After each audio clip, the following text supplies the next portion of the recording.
tarde, dando continuidade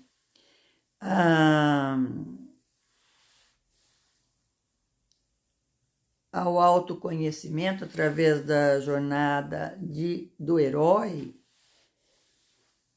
Nós vamos agora, então, fazer algumas reflexões. Então, eu diria, a jornada do herói começa com a concepção, não é? Então, é sempre muito importante nós conversarmos com a nossa mãe para poder saber como fomos gerados, se foi com amor ou se foi através de imposição, ou se todos os processos que essa mãe vivenciou enquanto nós estávamos ali no útero. E saber, então, é muito importante, né? Todas as emoções, né?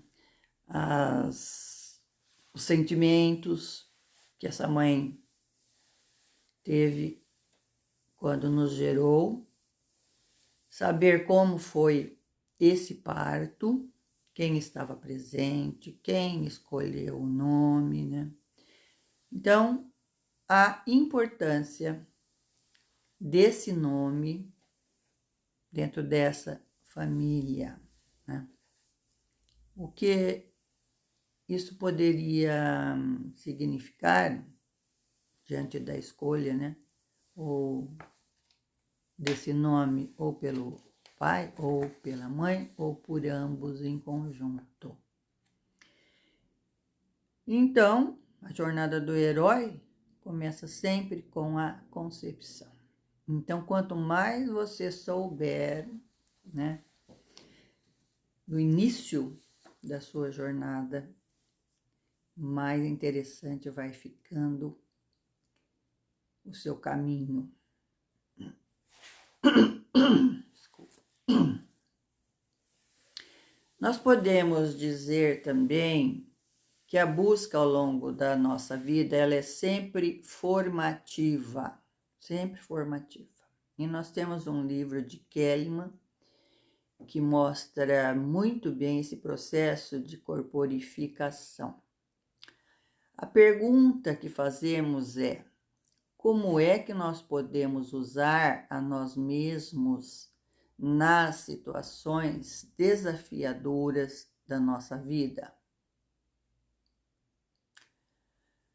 Perceba como isso pode ser um tema importante do herói, que somos todos nós, e que acaba mais tarde virando um mito. Essa nossa jornada pode se transformar num mito, né?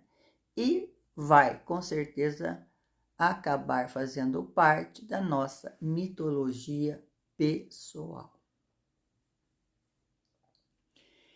Então, como é que nós podemos nos usar física, emocional e imaginativamente e organizar as 3 camadas e que geralmente são herdadas e em seguida poder compartilhar todas essas nossas experiências com as pessoas. Então, nós vamos falar agora dessas 3 camadas. Primeira, segundo Kellyman, né? Nós sabemos que os sábios e as setas que viveram a partir de uma superfície que são os receptores sensoriais, o que isso quer dizer? Através da pele, dos olhos, da língua, do nariz, do tecido do sistema nervoso, das articulações e vísceras, né? Ensinou-nos como viver e manter contato sensorial, mas sem nos deixar avassalar pelo mundo exterior, né? Podemos ter toda essa sensibilidade, essa mediunidade, essa paranormalidade, sem nos deixar avassalar pelo mundo exterior, mundo lá fora. Nós podemos chamar esse primeiro tipo de ectomorfo, que seria o recluso incompreendido. Ou na carta do tarô, nós temos o eremita.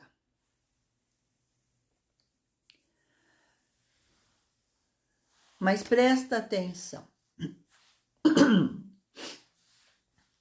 O isolar-se para autoconhecimento, porque eu quero interiorizar, eu quero refletir sobre mim, né, que é o autoconhecimento, e extrair disso, né, uma lição ou ter uma percepção melhor, né, sobre tudo o que acontece ao meu redor, é bem válido.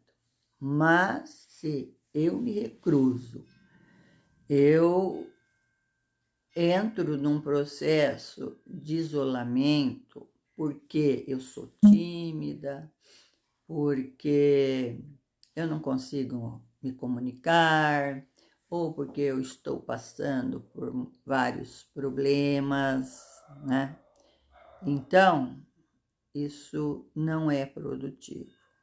Existe uma diferença muito grande entre essas duas situações, ok?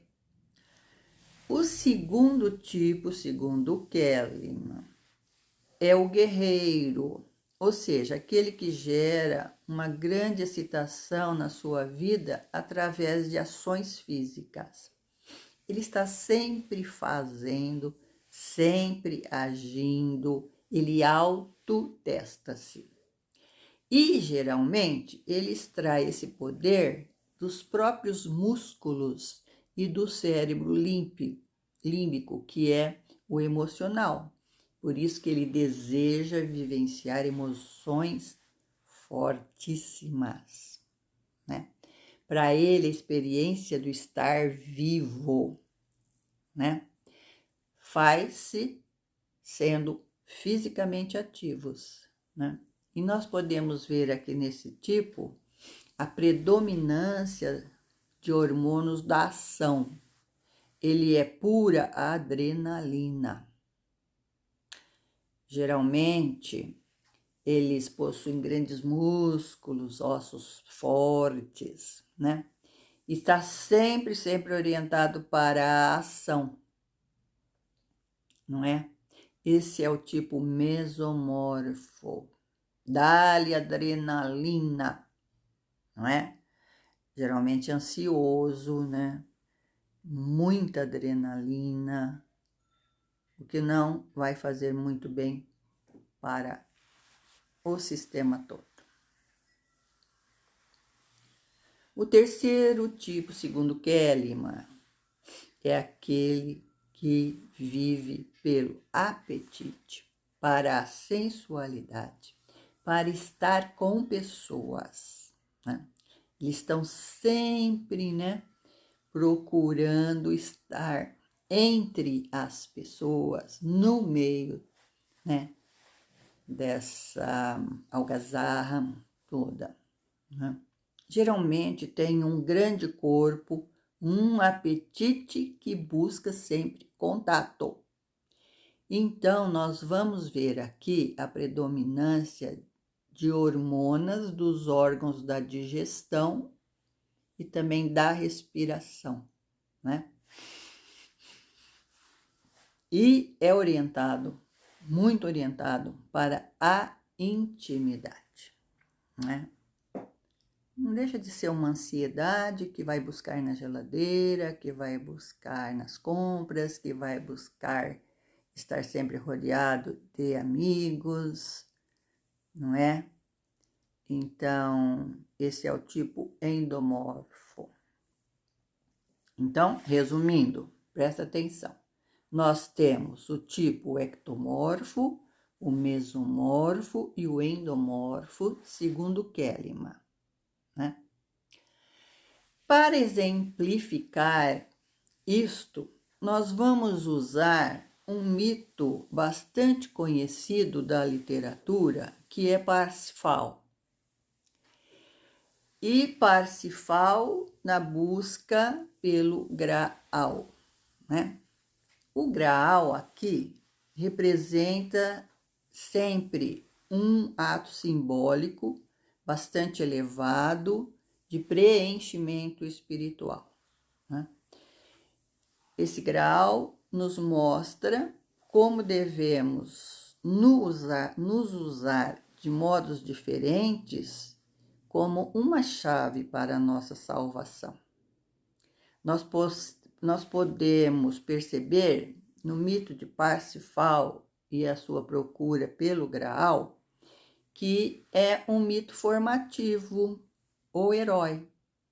E aqui o herói vai falar de uma emergência e do desenvolvimento da nossa individualidade. E também fala de um amor romântico. Observa que o mito ele representa a trindade, pois é o herói endomorfo, integrado ao ectomorfo e ao mesomorfo. Então, nós podemos falar de Parsifal como um herói e como um indivíduo corporificado. O que seria isto? Seria uma aventura de como se tornar um indivíduo completo. E esta é a aventura de todos nós. Porque, como ele, nós lutamos para poder viver com todas as nossas oposições, contradições, com uma finalidade única de nos organizarmos para uma grande virtude, que é a compaixão, juntamente com o conhecimento e a ação. Bom, vamos ver aqui como é que nós podemos estudar e avaliar alguns dos nossos conflitos, né? Nós podemos escrever num caderninho todos os nossos comportamentos derrotistas, do outro lado, todos os sentimentos dolorosos, e podemos, então, criar alguns símbolos ou palavras para esses conflitos.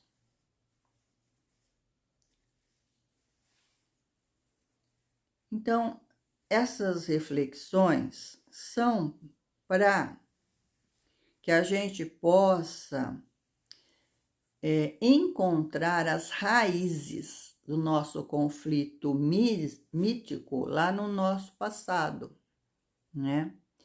E ver verdadeiramente qual é a nossa escolha, não é?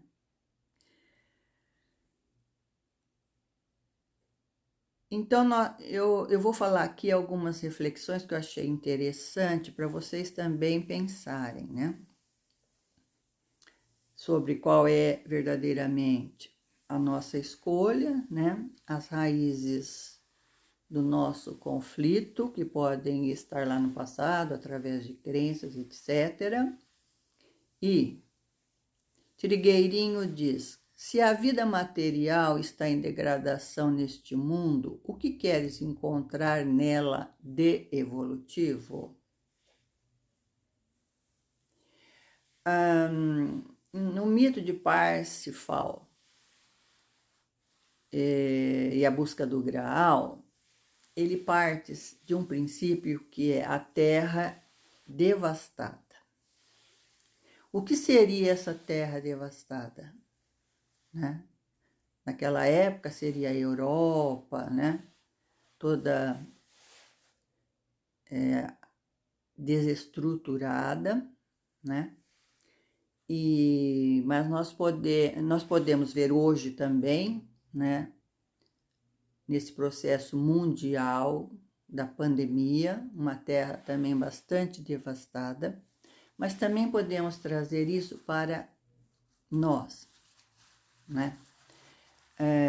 Como eu percebo essa terra devastada em mim, dentro de mim, fora de mim, mais pessoal também, ok? José Saramago diz: a vida é breve, mas cabe nela muito mais do que nós somos capazes de viver, né? A gente diz: a vida é bela. E tem um filme que é A Mulher na Janela, né? Que é muito interessante. Então, às vezes a gente fala: a vida é bela, a gente fica só olhando e não somos capazes de viver essa vida. Como podemos vivê-la mais completamente, né? Trazendo felicidade, alegria para a nossa vida, né? E Osho diz: infância é uma atitude. Uma criança, ela não tem nada a ver com a idade, sabe? Nós podemos dizer aqui que infância é um estado de ser, né? Podemos muito bem ser idosos, mas ser uma criança. E pode ser uma criança e pode-se ser velho. Então, infância é uma atitude profunda dentro de nós, né? Vamos sempre olhar para essa criança interior, né? E pensar: infância é uma atitude profunda que vem de dentro de cada ser. Eu quero colocar aqui para vocês sobre energias emocionais, porque às vezes é muito difícil, né, saber o que são energias emocionais e o que são as energias mentais. Então, nós temos como energias emocionais agressividade, raiva, violência e ciúmes. Nós temos prazer, merecimento, alegria, sentir-se mal, inveja e não cuidar do corpo físico. Nós temos valorização, confiança, poder e escolhas claras. Uma energia emocional de amor e compaixão por si mesmo, mas também pelos outros. Uma liberação de sentidos através da expressão, que inclui chorar, gritar, rir e dizer: não estou feliz. É permitido fazer isso. Então, permitir-se experimentar estes sentimentos e também escolher quando nós podemos expressá-los, não é? Não vai soltar em cima do cachorro, em cima do marido, em cima dos filhos, né? Vai fazer terapia, vai lá no meio do mato, né? Quando tá dirigindo o carro todo fechado, canta alto, grita, ok? É permitido, sim. E querer cultivar alegria e entregar-se a ela também é uma energia emocional positiva. Ser alegre, entregar-se a esta energia do prazer e da alegria. Como energias mentais, nós podemos dizer: energias mentais são pensamentos, ideias, né? Então, atitudes de separação, de exclusividade, de território, pertencimento e direito ao seu espaço próprio, né? eu não mereço, né? Eu não pertenço a lugar nenhum, que a constelação familiar trabalha bastante bem essa história do pertencimento, né?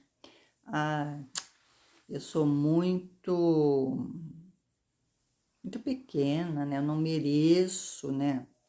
Ter esse meu espaço próprio, né? E por aí vai. Segunda é atitudes de ser e ter o suficiente. Saber que você merece viver a vida que quer, ter prazer e bem-estar, né? Então, eu mereço, eu posso, eu sou poderosa, a história do empoderamento, né? Que está muito hoje em vigor, né? Eu mereço ter uma vida boa, eu mereço uma casa, eu mereço todas as coisas que você quer e você declara. Nós estamos falando de declaração, né? Através desse poder mental, né? Então, eu declaro, né? Que eu posso e mereço todas as oportunidades que a vida pode me oferecer, né? Ter uma qualidade de vida, ser bem remunerada e etc e tal. Terceira atitude de bem-estar consigo mesmo, através da valorização, né? Então, nós temos, né, o nosso valor, né? E procurar o nosso lugar, né? Chega de baixa autoestima, né? De pensamentos que desvalorizem o teu potencial, né? Vamos focar nos nossos talentos, naquilo que nós sabemos e podemos fazer, né? Somos saudáveis, temos 2 braços, 2 pernas, cabeça perfeita para poder pensar a mente, né? Então, vamos fazer essa conexão com o nosso poder pessoal, que vem sempre de um senso de individualidade declarado, né? Eu sou, né? Eu posso e vamos marcar essa individualidade, né?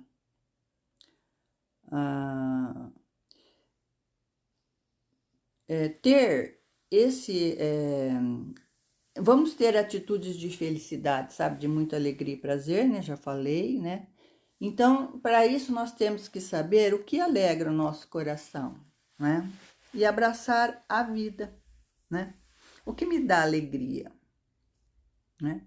E tentar, eu gosto de escrever, eu gosto de dançar, eu quero cantar. Acho que tudo isso traz muita alegria e muito prazer. Então, é só descobrir aquilo que você gosta, né? E que te dá muita alegria e que te traz um coração leve, leve e solto. E você assim pode abraçar a sua vida. A outra coisa é ter senso e expressar a sua verdade. Isso é uma chave, sabe, para a nossa individualidade, né? Poder expressar a sua verdade. A verdade vos libertará, né? Então, não é a verdade do outro. Não adianta eu dizer, né, para você, você tem que fazer isso, porque é assim, né? Não, essa pode não ser a sua verdade. E a sua verdade vem daquilo que você experimenta, o que você vivencia, né? Essa vivência, essa experimentação, através das meditações e etc. e tal, é que vai poder proporcionar para você dizer: é assim, eu vivi isso, eu experimentei isso. Se for assim, esta é uma verdade para você, né? Não importa o que os outros digam, né? É a sua verdade, de acordo com a sua experiência. Outra coisa é, falar a verdade não é fofocar, né? Julgar o outro, né? Existe uma diferença muito grande entre julgamento e constatação, né? Eu constato que você tá gordinha, né? Tô olhando para você, tô vendo que você tá acima do peso, então constato que você tá gordinha, né? Agora dizer assim, ó, sabe aquela fulana tá transando com o ciclano, porque me falaram que ela tá, papapá. Isso é julgamento.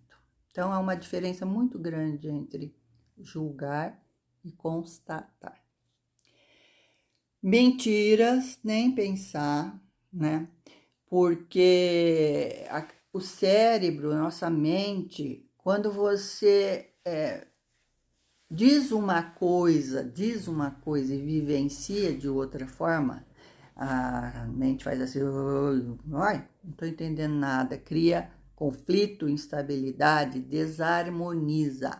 Então tem que se pensar, falar e agir corretamente, para não desequilibrar o ser, né? Não exagere também não nas suas colocações, né? Menos. Então, e nós temos também atitudes de afirmação e de aceitação inclusiva, né? Eu me aceito, né? Do jeito que eu sou, com as minhas limitações, porque a aceitação, na aceitação está, né, uma grande verdade. E as atitudes de afirmação são as declarações. Lembra, antes a gente entrava na casa dos nossos avós, ela tinha lá assim, aqui estamos em paz, ou esta família é feliz. Havia muitas declarações, né? Tabuinhas, né? Tabuletinhas, né? Escrito, né? Deus mora nesta casa. Não interessa, são declarações. E é importante, sim, fazer essas declarações, né? Essas afirmações. E desenvolver uma compreensão também de limitação própria e dos outros, sabe? Então, nós vivemos no corpo físico, na terceira dimensão, né? Então, eu posso fechar os olhos e falar, eu sou um pássaro, uma grande águia, né? E daí pular de cima do muro. Vai morrer, vai quebrar a cabeça, né? Por quê? Porque nós sabemos que há uma limitação. Nós não podemos voar. Podemos, assim, através do corpo astral, através de uma visualização, você vai voar. Mas com o corpo físico, só com o avião. Entendeu? Então, nós temos que observar essas limitações, nós mesmos e os outros. E eu assisti um vídeo muito interessante de um rapaz que é cego, e ele tem um programa de inclusão. E ele sendo entrevistado, ele disse, olha, fulano, sabe o que é engraçado? Eu sou cega, né? Então eu vou, por exemplo, acompanhado da minha mãe, até um lugar para comprar alguma coisa, né? E as pessoas não perguntam para mim o que eu quero, pergunta para minha mãe, né? E realmente é muito assim mesmo, né? Uma vez eu levei minha mãe no médico e ele perguntou, o que a senhora tem? E eu comecei, Ah, ela é assim, blá, blá, blá. Ele olhou bem para mim e falou assim: a sua mãe não sabe falar? Nossa, eu caí das pernas, né? Mas é bem assim, quando uma pessoa tem deficiência, às vezes a gente, ao invés de conversar diretamente com ela, a gente fica perguntando para aquele que está do lado, né? E ele disse que é um sentimento muito ruim mesmo. Então ele faz esse programa, né, de aceitação inclusiva. E sempre cultivar a gratidão, né? Faz o Ho Oponopono, né? Gratidão, sempre a gratidão. Nos processos de cura, por exemplo, às vezes eu falo, nossa, mas tanta gente pedindo auxílio e no fim ela desencarna, né? A gente fica meio assim desestruturado, né? Abala um pouco a nossa fé e daí eu então venho com aquela história, né? Nossa, né? Ah, mas também são vários corpos sutis, né? Às vezes o corpo físico tinha que mesmo ser deixado para trás, né? Mas a cura, ela se processa em vários níveis, né? Mesmo que aquele corpo físico não resistiu, todas as orações, elas poderão ter servido para a sustentação de algo muito maior, do corpo astral, né? Do corpo espiritual, né? Da própria alma, entende? Não sei se é uma maneira de contornar essa situação de dor, mas acredito que realmente seja assim, né? Porque na terceira dimensão a gente só enxerga isso mesmo, né? O corpo físico conseguiu curar ou morreu, mas existe tanta coisa, tanto mistério, né? Por detrás desse corpo físico, tantas camadas, né? Do nosso ser, que pode estar realmente ocorrendo uma cura. Nós sabemos de corpos astrais todos detonados, com buracos naquela malha toda, né? E também, então, nós podemos ter ajudado a reconstruir um pouco daquela malha toda deformada, né? Para que numa próxima vida, encarnação, ele já possa vir um pouco mais inteiro.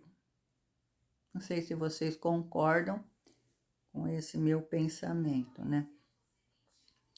Devemos também desenvolver princípios holísticos, sabe, mais universais, né? Sobre aceitação, respeito e saber que nós nunca fazemos nada sem a ajuda de uma força superior.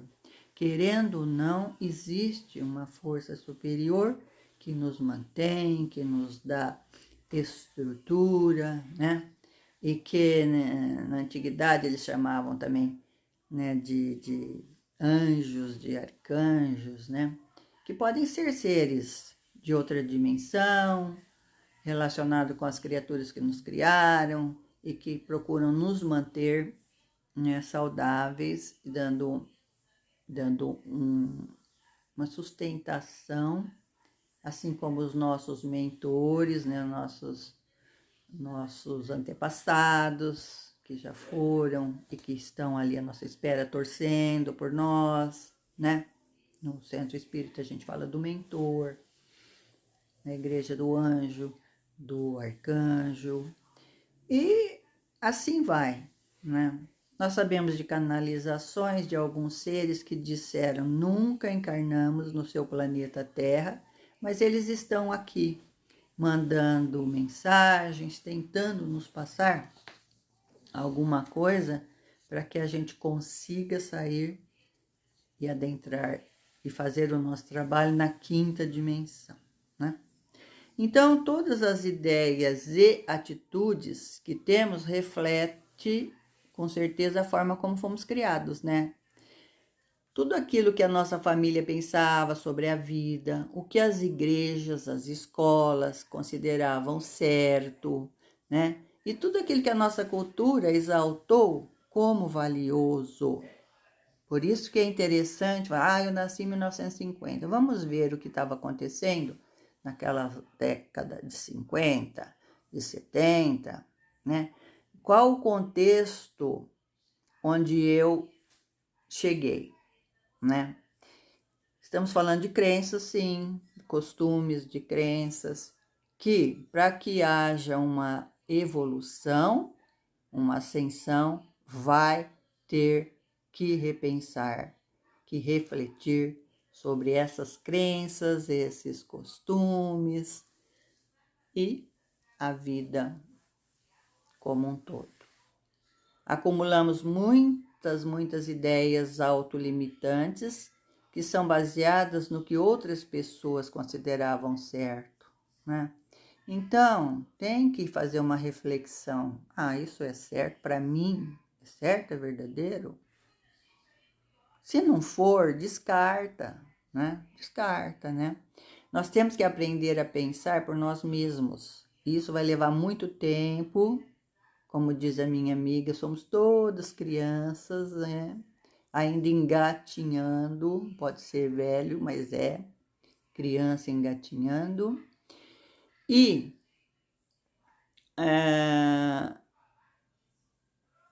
portanto, leva muito tempo, né? E isso quer dizer que vai consistir em muitos erros, muitos erros, muitos acertos também, mas com um grande comprometimento com a vida. O que nós temos que ter em mente é esse comprometimento com a vida e com esse momento atual onde eu me insiro, né? Estou inserida.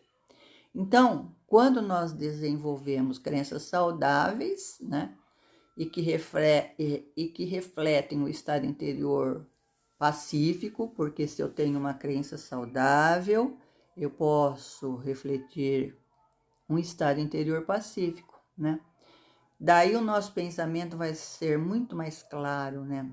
E o pensamento claro evita o quê? Teimosia, né? Sobre como as coisas deveriam ser, como eu quero que seja, né? Então, quanto mais positivas forem as nossas crenças, mais resilientes é o sistema energético nosso, né? E mais saúde podemos ter. Então, aprender novas habilidades é uma função de um chakra frontal saudável. É aqui, é o nosso terceiro olho, são as ideias, o mental superior, ideias positivas, né? Ações positivas. E essa energia mental vai clarear o nosso caminho, vai se tornar muito mais visível o caminho a seguir, a nossa jornada, a fim de que nossos dons e nossos talentos possam ser realmente cultivados. Se temos talentos, vamos utilizá-los, ok? Esse foi, então, o tema do nosso primeiro encontro de reflexão, né? Muito gratidão para todos nós e para vocês, amigas queridas do meu coração.